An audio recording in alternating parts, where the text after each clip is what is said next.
Sa probinsya naman sa Antique, isa ang kumpirmado nga patay matapos ginanod sang tubig baha sa Barangay Salvacion, Banuan sang Aninii. Ang biktima amo si Fausto Talbo, 50 anyos, residente sa nasambit nga barangay. Suno sa investigasyon nagatabok sa suba ang biktima sakay sa balsa sang ginanod ini sang mabaskog nga dalukdo sang tubig baha.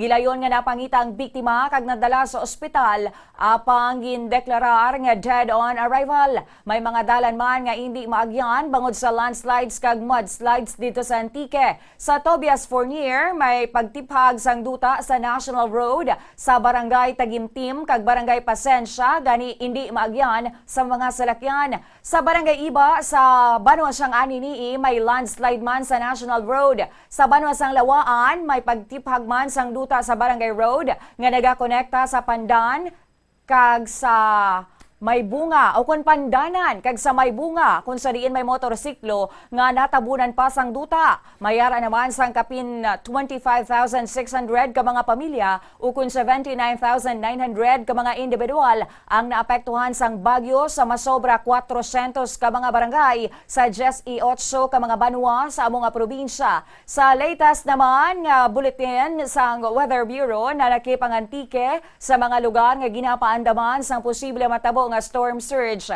sa masunod nga 24 oras. Yellow warning ang gin-issue sa probinsya nga nagakahulugan sang estimated storm surge heights nga labot sa 1-2 ka metros. Ginapahanumdum sa publiko sa Antique nga maglikaw anay sa mga baybayon, ikanselar ang mga helikoton sa dagat kag magsaylo sa mas mataas nga mga lugar kag malayo sa mga baybay kag sa surge prone areas.